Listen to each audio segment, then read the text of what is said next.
ఎలాగంటే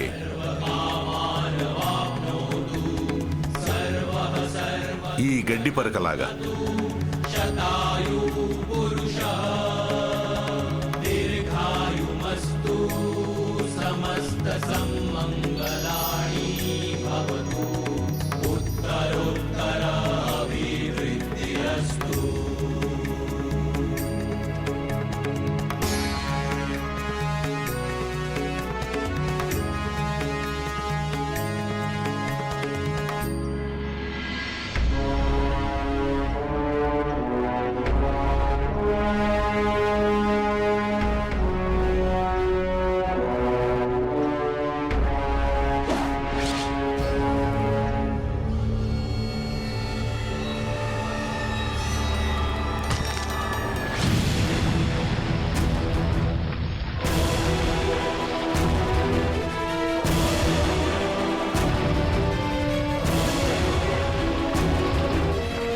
దీన్నే ఐచ్ఛికాస్త్రమని అంటారు. ఆ అస్త్రం మన ఇష్టత నుంచి ప్రత్యక్షమవుతుంది. ఇష్టత నుంచి. గురుదేవా, మరి మీరు మాకు దాన్ని ప్రయోగించడం నేర్పిస్తారా? తప్పకుండా. కానీ సమయం వచ్చినప్పుడు, అది కూడా ఎవరికంటే ఈ సిద్ధికి యోగ్యులైన వారికి.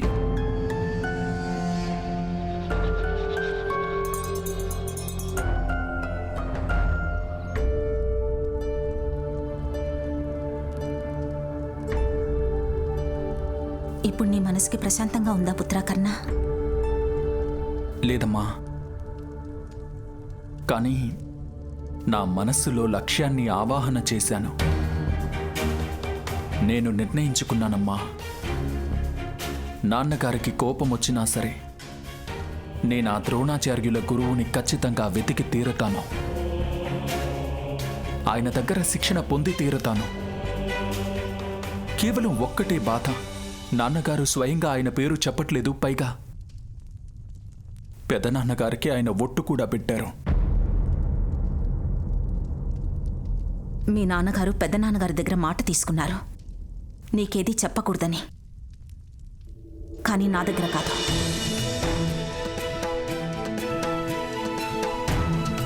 మీ పెద్దనాన్నగారు నాకంతా చెప్పారు కర్ణ.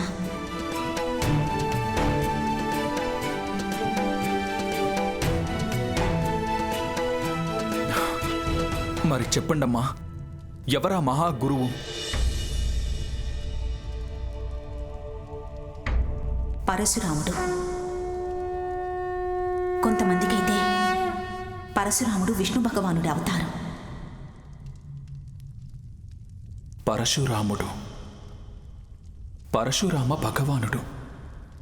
గురుదేవా, చెప్పండి, మీ భగవంతుడు పరశురాముడు ఇప్పుడు ఎక్కడున్నారు? మహేంద్రగిరిలో ఉన్నారు. అది ఇక్కడి నుంచి చాలా దూరం. మరి ఆయన అక్కడ ఏదైనా ఆశ్రమాన్ని నడుపుతున్నారా? లేదు. నా తరువాత ఆయనెవర్నీ తన శిష్యుడిగా చేర్చుకోలేదు. ఆయన సంకల్పించుకున్నారు, ఇకపై ఆయనెప్పుడు యుద్ధం చెయ్యను అని. ప్రస్తుతం సామాన్య బ్రాహ్మణుడిలాగా తపస్సులో ఉన్నారు నా ఆరాధ్య దైవం. ఇక మీరు వెళ్ళండి. ప్రణామాలు గురుదేవా. శుభమస్తు. అర్జున,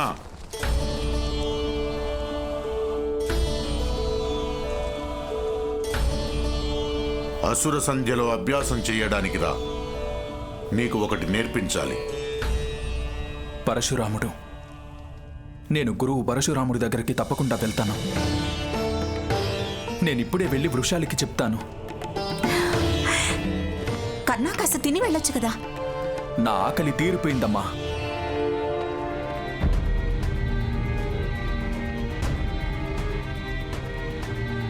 ప్రణామాలు పెదనాన్న.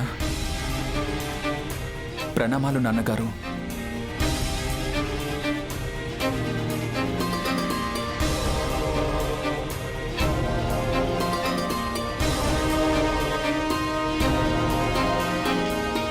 నువ్వు చెప్పేశావా? కానీ మీరు నా చేత ప్రమాణం చేయించలేదు కదా. నేను తనని వెళ్ళనివ్వను రాధా. ఇప్పుడేం చేస్తారు? మళ్ళీ ప్రమాణం చేయిస్తారా? తను పరశురామ భగవానుడి దగ్గరికి వెళ్ళాలనుకుంటున్నాడు. మీరు ఆయన చేత కూడా ప్రమాణం చేయిస్తారా కర్ణుడికి నేర్పించొద్దని? ఆర్య, మీరిప్పుడు కర్ణుణ్ణి ఆపలేరు, అలాగే తన ప్రతిజ్ఞను కూడా. నేను మహావినాశనాన్ని ఆపాలనుకుంటున్నాను రాధా. కర్ణుణ్ణి సురక్షితంగా ఉంచాలనుకుంటున్నాను. నేను తన తండ్రిని. అతిరథ, రైతు యొక్క పని విత్తనాలు నాటడం, వాటిని పెంచడం, పోషించడం తన చేతుల్లో ఉంటుంది. కానీ తర్వాతవి ఎలాంటి వృక్షాలవుతాయో ఆ ప్రారంధం ప్రకృతి చేతుల్లోనే ఉంటుంది.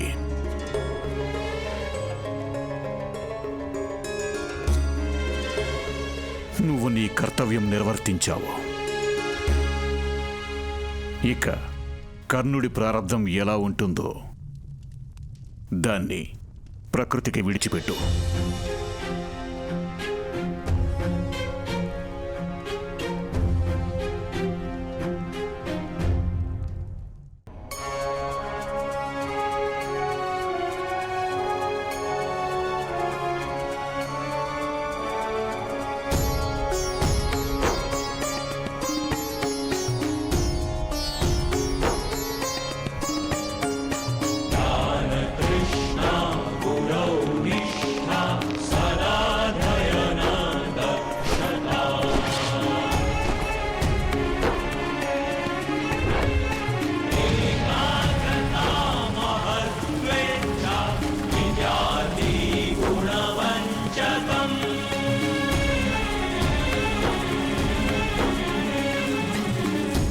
లక్ష్యాన్ని ఛేదించు అర్జున.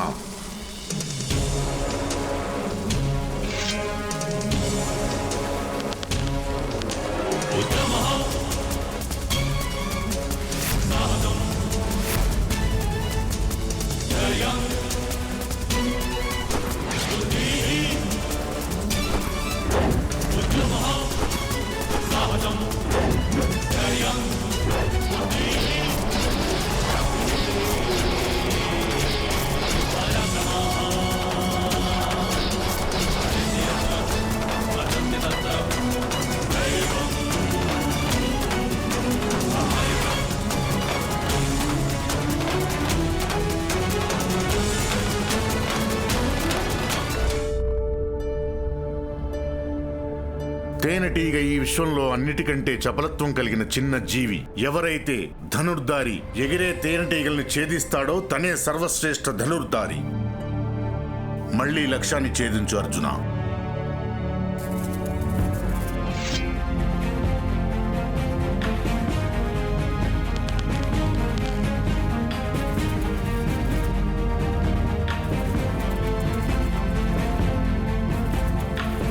కానీ గురుదేవా, సంధ్య అయింది. చీకట్లో తేనెటీగలు కనిపించట్లేదు. అంటే ఆ అంధకారం నీ సామర్థ్యానికి హద్దవుతుందా అర్జున? జాగ్రత్తగా విను అర్జున. ఈశ్వరుడు మనిషికి 5 ఇంద్రియాలనిచ్చాడు: ముక్కు, చెవులు, కళ్ళు, నాలుక, ఇంకా చర్మం. ఓ నిజమైన ధనుర్ధారి దగ్గర ఇంకో ఇంద్రియం కూడా ఉంటుంది, అదే స్ఫురణ. నాకో విషయాన్ని స్పష్టం చెయ్యి. నీ దగ్గర 6 ఇంద్రియాలుంటే నువ్వు ఒకే ఇంద్రియాన్ని ఎందుకు ప్రయోగిస్తున్నావు? ఎందుకు? లక్ష్యాన్ని ఛేదించు.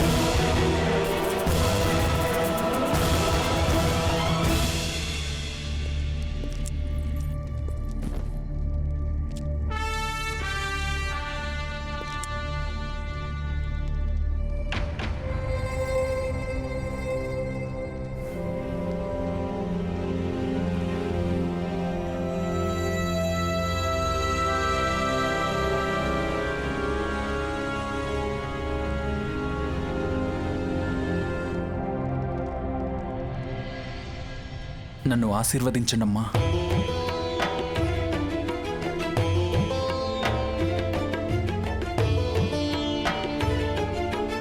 జయంతో తిరిగిరా కన్నా.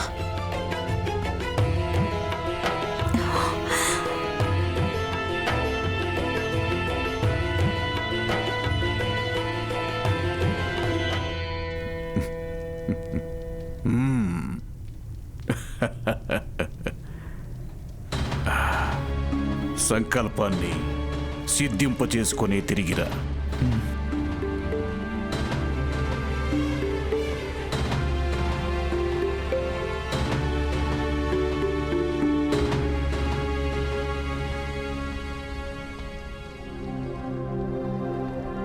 నేను చాలా పెద్ద కఠినమైన యాత్రకి వెళ్తున్నాను నాన్నగారు. మీరు నాకు అనుజ్ఞ ఇవ్వరు కదా, అందుకని ఆశీస్సులు అడుగుతున్నాను.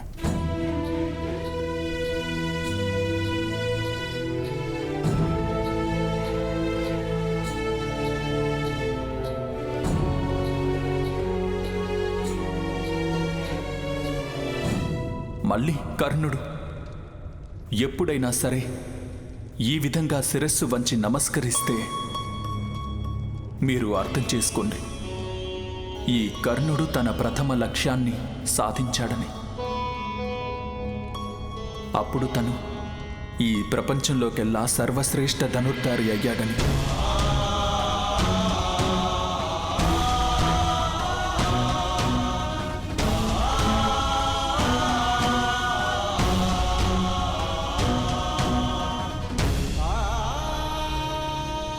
మార్గం దొరికిందని లక్ష్యం కాదు. నిజంగా నువ్వు పరశురాముని చేరుకోగలిగితే ఆయన నీకు శిక్షణ ఇవ్వరు. ఆయన కేవలం బ్రాహ్మణుల్నే శిష్యులుగా చేసుకుంటారు.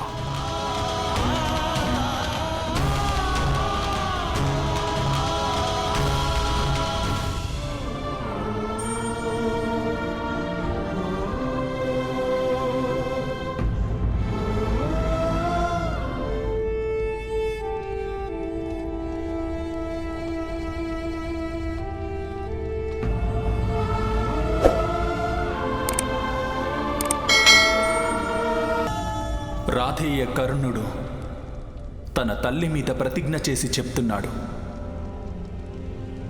మళ్ళీ మీరు ఈ కర్ణుడి ముఖం చూడాలి అంటే అది ఎప్పుడంటే కేవలం గురు పరశురాముడి దగ్గర శిక్షణ పొందిన తర్వాతే, లేదంటే మీరసలు ఎప్పటికీ నన్ను చూడలేరు.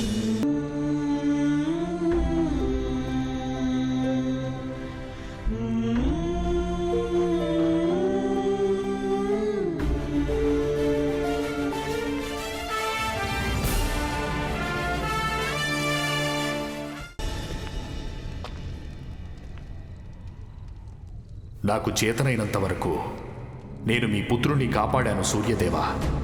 ఇక ఇప్పుడు మీ వంతే నా పుత్రుణ్ణి రక్షించడం. నేను సూర్యపుత్రుడు కర్ణుణ్ణి రక్షించాను. మీరు సూతపుత్రుడు కర్ణుణ్ణి రక్షించండి.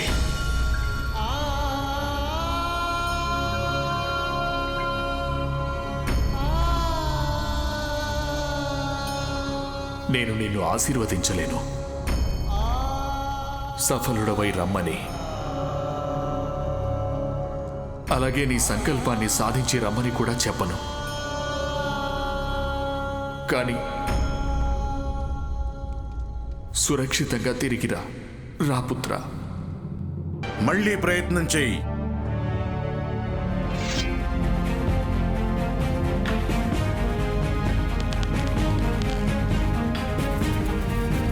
కానీ గురుదేవా, సంధ్య అయింది.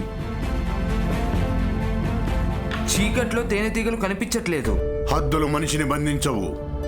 మనుషులే స్వయంగా తమ హద్దుల్ని నిర్ణయించుకుంటారు.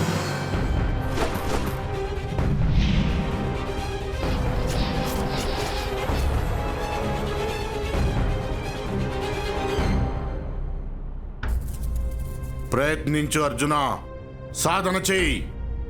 నీ తర్వాత పాఠం ఎప్పుడు మొదలవుతుందంటే నువ్వు ఆ ఎగురుతున్న తేనెటీగల్ని ఛేదించినప్పుడే, అది కూడా అంధకారంలో.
మహేంద్రగిరి గురు పరశురాముడి స్థలం.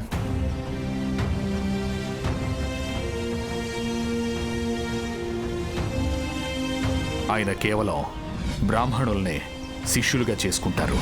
ఓం హిరణ్యగర్భః సమవర్తతాగ్రే భూతస్య జాతః ప్రతిరేకాశీత్. మీలో ఎవరైనా ఈ శ్లోకాన్ని మళ్ళీ చెప్పగలరా?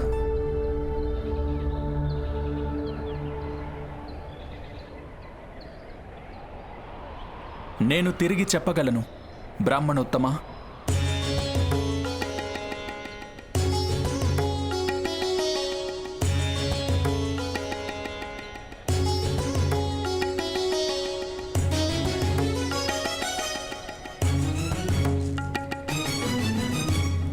ఓం హిరణ్యగర్భ సమవర్తక భూతస్య జాగృత ప్రతిరేక ఆసీత్. భలా, ఎవరు బాబు నువ్వు? అసలు ఇక్కడికి ఎందుకు వచ్చావు?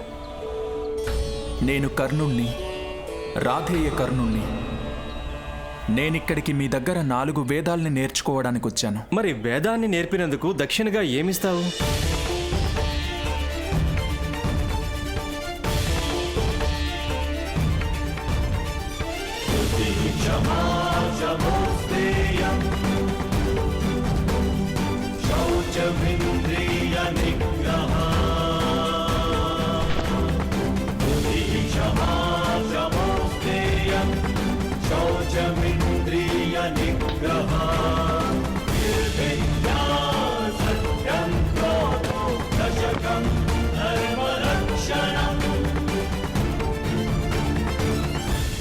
నా దగ్గరున్నవన్నీ మొత్తం మీకిచ్చేస్తాను. దయ చూపించి నాకు వేద జ్ఞానాన్ని ఇవ్వండి. వేదాలకు సంపదతో సంబంధం లేదు బాబు. శృతి ఇంకా స్మృతితోనే. నీ శృతి ఇంకా స్మృతి రెండింటిలో ఏ లోపమూ లేదు. నేర్చుకోవాలన్న ధ్యాస, నిబద్ధత నీ ముఖంలోనే ఉన్నాయి. నేను నీకు వేద జ్ఞానం తప్పక ఇస్తాను కన్నా.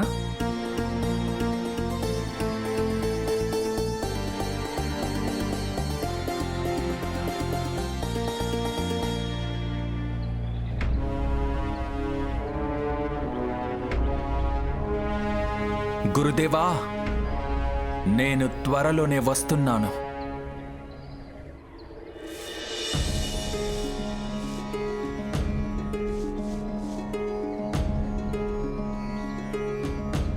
వెళ్ళి స్నానం చేసిరా కన్నా. సాధన మొదలు పెట్టాల్సిన సమయం వచ్చేసింది.